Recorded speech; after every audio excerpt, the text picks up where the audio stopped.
After the ice video, many have requested other environments and elements as a video topic, so here's the second video in my Elements miniseries. Oh wait, I guess that's taken. The second video in my Environments miniseries, where we'll take a look at how video game composers have historically evoked the sound of water. I am under the water. Using melody, harmony, sound design, and production. Finding common trends between water themes was actually deceptively challenging. Ice as an element is a lot more environmentally and culturally constrained. There are areas of the world that are objectively colder and icier than others, which is why you'll more often hear ice music represented by something like Nordic folk music than, say, Minnesota. But water can be anywhere. There's vast oceans, quaint mountain springs, gloomy grottos, and of course myriad other places. Water could even be behind me! I guess not.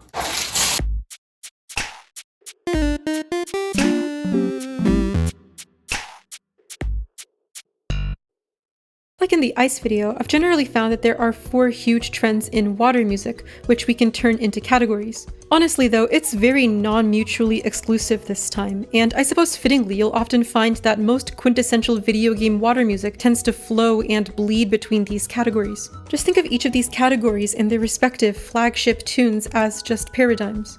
So starting with our first category, we have tunes that simply adhere to the style of cultures near bodies of water. It's probably the most straightforward connection. Though the music doesn't necessarily sound like literal water, the association is due to our cultural understanding of the genre and the real-life location it originates from. But what I love about this, though, is that as mentioned in the intro, there's just a lot more variety compared to real-world snowy locations, at least anecdotally. You can have a vibrant, islandy calypso style with steel drums and other melodic percussion, reminiscent of the Caribbean.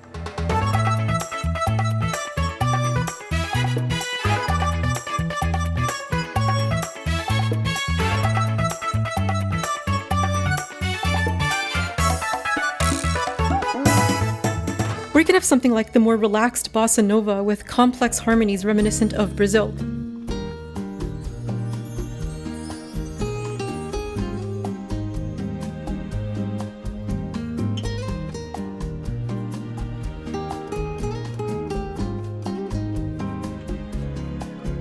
We can even see genres that are more unexpected, like surf rock, reminiscent of Hawaii and coastal Southern California.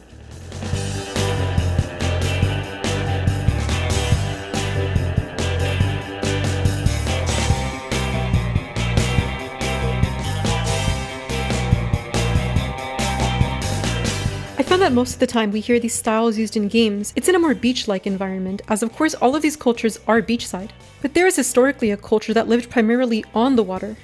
Fortnite Battle Pass. Pirates are in this year, and sea shanties are another delight we often find either aboard a ship or in pirate-themed areas, such as Jolly Roger's Lagoon in Banjo-Tooie.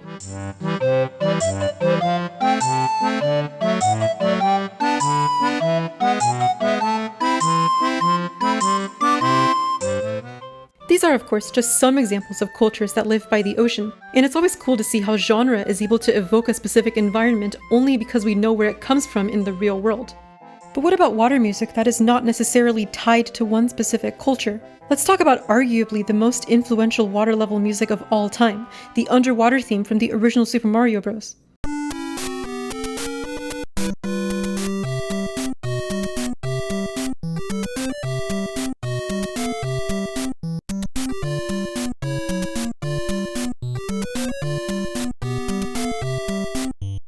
You've heard it before, it's iconic, and it's been talked about to death over the years, but it's actually such a banger. I love how chromatic it is, with the melody and harmony parts immediately separating in contrary motion before rising in these parallel half steps.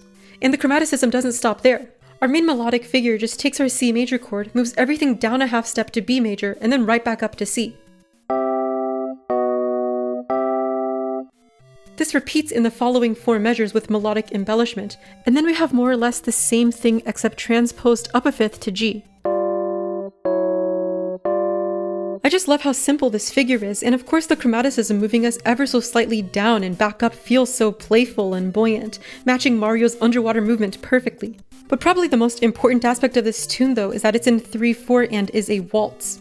In terms of why Koji Kondo decided to make this tune a waltz, it's quite possible it was inspired by perhaps one of the most famous waltzes of all time, coincidentally also composed for an aquatic setting. The Blue Danube by Johann Strauss II is named after the eponymous Danube River.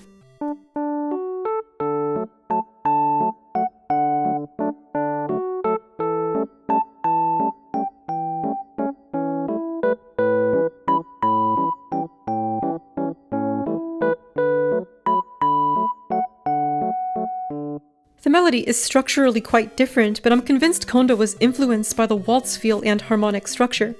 We can see how, ignoring the chromatic embellishments of the Mario theme, we have the same 1 to 5 to 1 movement that brings us back to 1 before start of the next phrase. But even if the Blue Danube had no influence on this theme, I still think 3/4 works wonderfully to capture the underwater kind of feeling. 3/4 lacks the structure and power of 2 subdivisions of the more common 4/4. And especially in waltzes, we often just feel the pulse in 1, counting each measure versus feeling every single quarter or eighth note.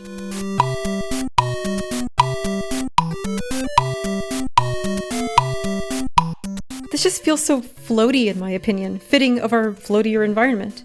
I suppose there's no way of really knowing, but a part of me really believes that the prominence of triplet meter, waltz feel, and chromaticism in water music is due to this tune's vast influence. Of course there are the later Mario underwater themes, like in Super Mario World.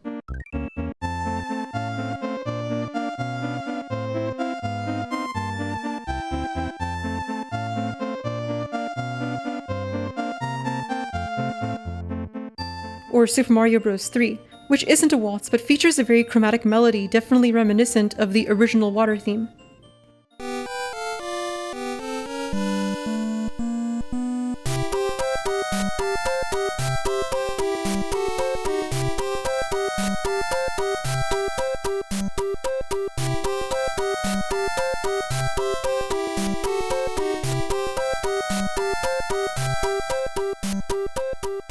Even outside of Mario, aquatic triplet meter and waltzes are super common. We can see a waltz in pretty much every surf theme from Pokémon, for instance.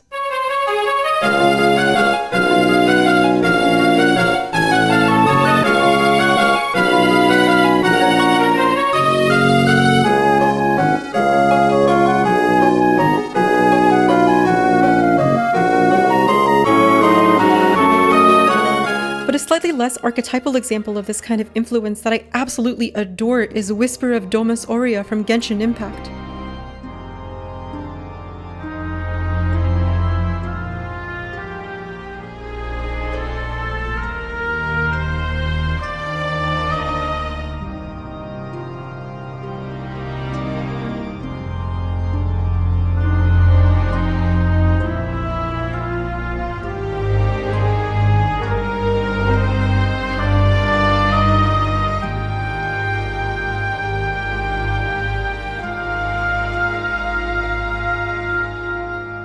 This beautiful sweeping theme plays at the conclusion of the main quest in the game's underwater area.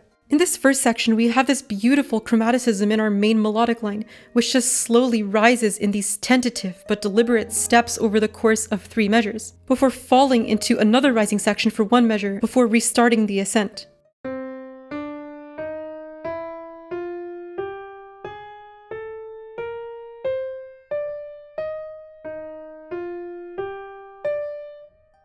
But also underneath all of this, the bass and accompanying strings intermittently crescendo and decrescendo.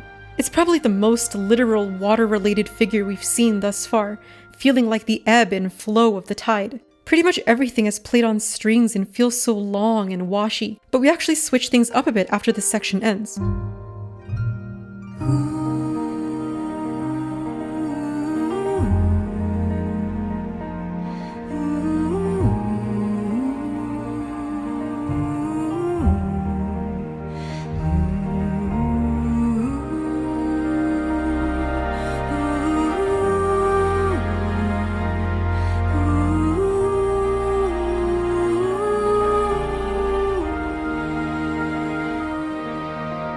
This section is where we really feel that triplet meter, with the accompanying piano subdividing the beat into what really feels like 6.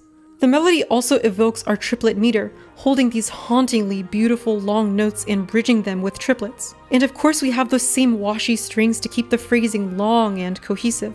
And it's just absolutely beautiful. I'm not gonna lie, I really just wanted to talk about this tune because I love it so much, and it has one of my favorite melodies of all time. But it also works really well as the capstone of this grand quest line in Genshin Impact's underwater area. It almost convinced me to just grind Primo Gems all day long. But instead, I decided to spend my time grinding my skills, thanks to Skillshare, the sponsor of today's video. You may already know that I've been working on improving my video editing.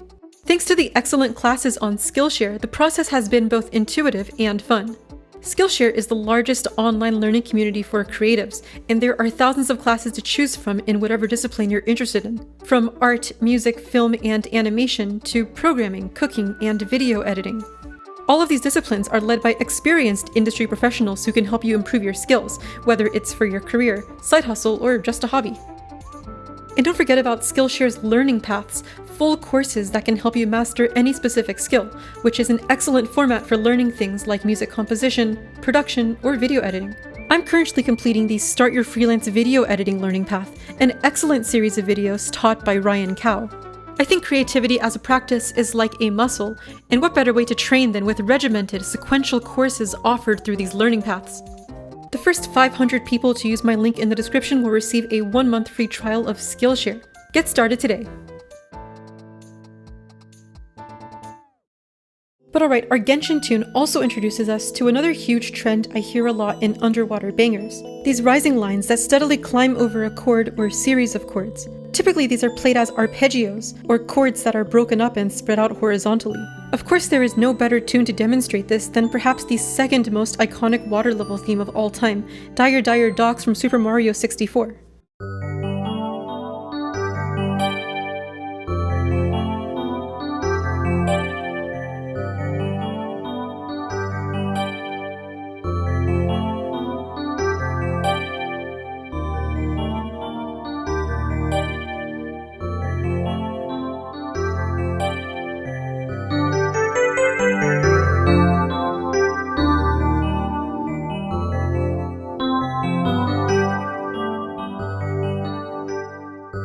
To me, these arpeggios that rise upwards and then restart feel almost like waves. Apart from the crescendo-decrescendo thing, I feel like this really captures that idea of undulation, the rising and falling floaty aspect of water. And let's talk about those harmonies. It's definitely much less functional than our more classical waltz-like stuff we've seen earlier.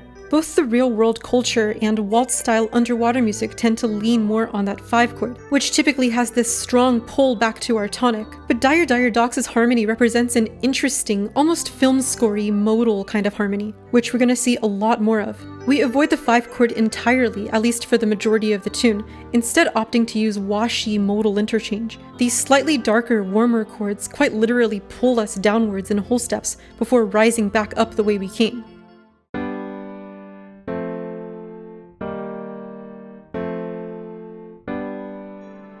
That lack of strong resolution adds to the floaty aspect, especially given the stepwise rising and falling. And all of these chord voicings are so luscious, outlining our root, third, and fifth as necessary for the triad structure of the chord, but also inserting colorful tensions into the arpeggios, such as the 9 of our G, the sharp 11 of our E flat, and the 9, sharp 11, and 13 of our F. We end up getting these beautiful major chords that build in intensity and flavor, but never really break that sense of slow, multi-directional movement with a chord that just wants to pull us into a different direction.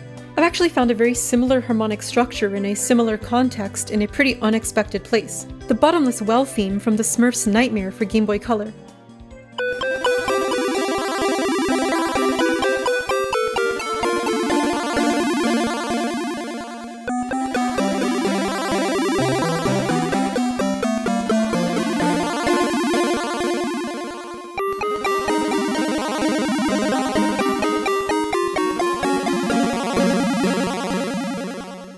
We can see how it's almost the exact same harmony, doing this 1 to flat 7 thing twice and then falling down into the flat 6. The only difference being that it continues the pattern going down to the flat 5, giving more of that sinking feeling. But honestly, the real star of the show is the chords, which due to the Game Boy's hardware limitations had to be played as a fast arpeggio versus played as just one block. But what I love about this is that it actually works in the tune's favor. The fast array of notes underneath our melody just feels so bubbly. Especially with the fades in and out, to me it just captures the sensation of a flurry of bubbles or ripples in the water perfectly. I really wanted to talk about this tune to show that even with the hardware limitations of the Game Boy, you can still capture those clever compositional tricks to evoke the feeling of water. Shout out to Christoph Jacob for the suggestion. The last tune I want to talk about in this category is actually kind of an interesting outlier in that it's pretty dark and has a relatively static harmony, but I figured I'll just talk about it here since it does have that same rising and restarting arpeggio. Birenia from Metroid Dread.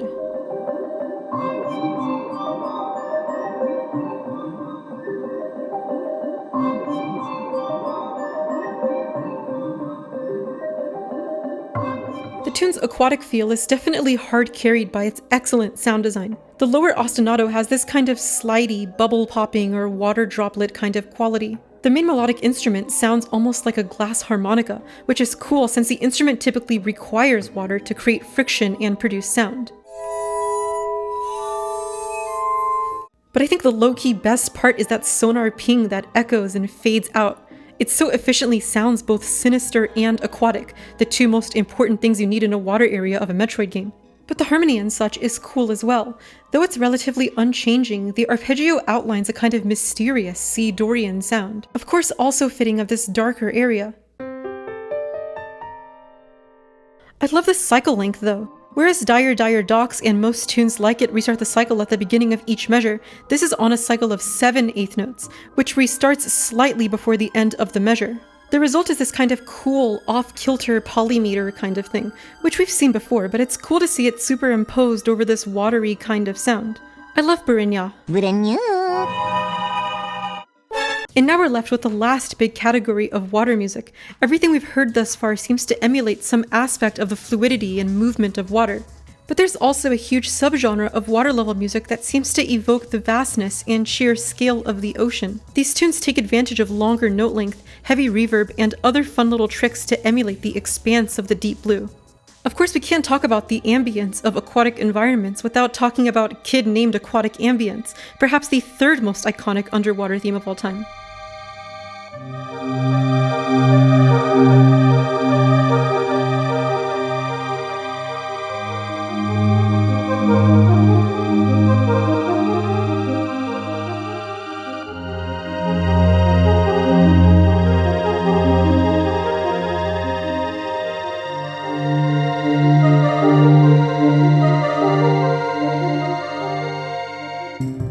Absolute banger, and probably the tune I think of as the quintessential underwater theme. I've previously talked about in the scales video how the tune is very Aeolian and kind of washes through these vibrant but relatively static colors. Each of these chords sustains across 2 measures, and the phrase feels particularly long. The ostinato is faster, but it's quieter in the mix and does that classic rise and fall we've seen earlier. And this tune is a masterclass in sound design. The attack on the synths is slow and adds this roundness to the tune. There aren't really any sharp points or harsh high frequencies. The main synths are reverby, and the ostinato has a subtle delay to it, making everything feel so spacious. Similarly, I really like how open some of these chord voicings are. Our opening C minor 9 with the 9 on top forms this nice perfect fifth with the G, and the fifth is one of our most consonant and open sounding intervals. But the bass also forms a fifth with the G, giving us kind of 2 fifths stacked on top of each other.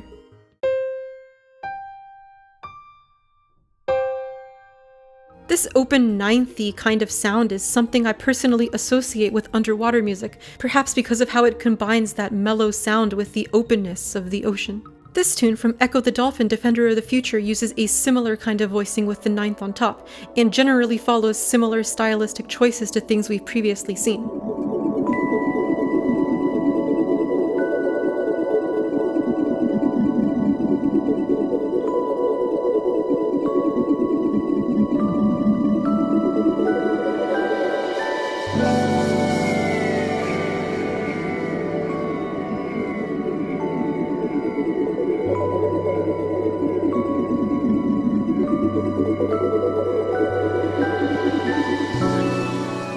It has that same kind of long phrasing, and kind of like waves, there's this slow build and a crash on the start of each new phrase. I love how bubbly the sound design of that synth is as well, especially given that rising pseudo-random arpeggiation. It just adds such wonderful contrast over those longer chords. And low-key, the most underrated aspect of this is that falling guitar note at the start of each new phrase. It's just such an inspired compositional choice, heavily evoking whale or dolphin calls or something, I don't know which animal, but you know, it's one of the two. And that leaves us with one final water tune. Not even necessarily the most watery or anything, but it just sounds so good. Let's take a listen to the main theme from Abzu.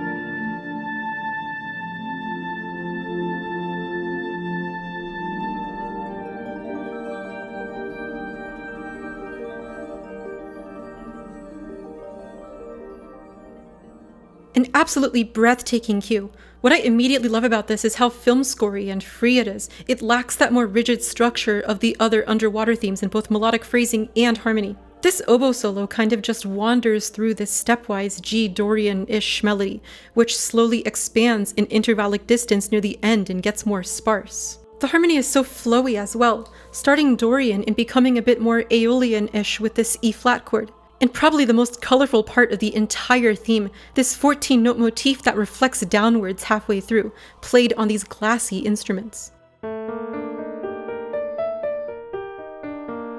This is so cool. I love how mystifying it is. It's G minor-ish, but starts on A and peaks on E, our Dorian natural 6.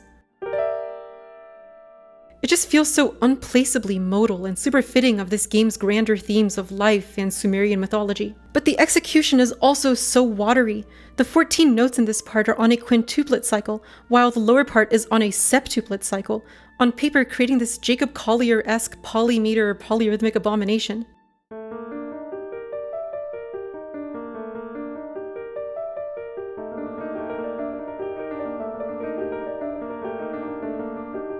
But in practice, it doesn't really sound like that. The longer phrasing as it rises and falls, combined with the human imprecision of the performance, combined with the other arpeggios from other instruments not notated here, makes it feel so much less blocky than it appears. It's asynchronous in a way that feels organic and lifelike, like a school of fish swimming around you. And the subtle dissonance of this line is really interesting, and something we even see a bit in the earlier sections. Like this F held over the C major chord, which releases its tension into the G.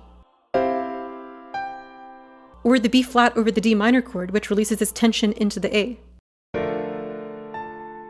The usage of this kind of crunch and dissonance feels very counterintuitive in maintaining a watery setting. But to me, those on-hit dissonances that release into chord tones feels like an ebb and flow, which so efficiently contributes to the slow phrasing of the tune. And finally, there's the orchestration and production elements from things we've already discussed. Everything has this long, washy reverb.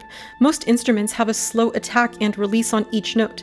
The chords are played on this warm synth with a low-pass filter that cuts out all of the harsher, higher frequencies, simulating how sound travels underwater. Overall, just a beautiful tune, and one that perfectly captures the feeling of exploring an ocean teeming with life. All of these are just some of my personal favorite examples of water music in video games. As always, post your favorite water level themes in the comments, and I'll probably make another playlist of all your guys' suggestions. This video is by no means a comprehensive list of ways composers have created underwater classics. You can even subvert every convention I've talked about and still make an aquatic banger through association. After all, look at Sonic 3's Hydrocity Zone. With this mini-series though, I hope to at the very least draw some loose connections and analyze fun little trends, hopefully inspiring some of you to write some new environmental bangers. Well guys, it's been 6 hours, I've finally dried off, and I want to think that I'm now immune to all water-related jump scares.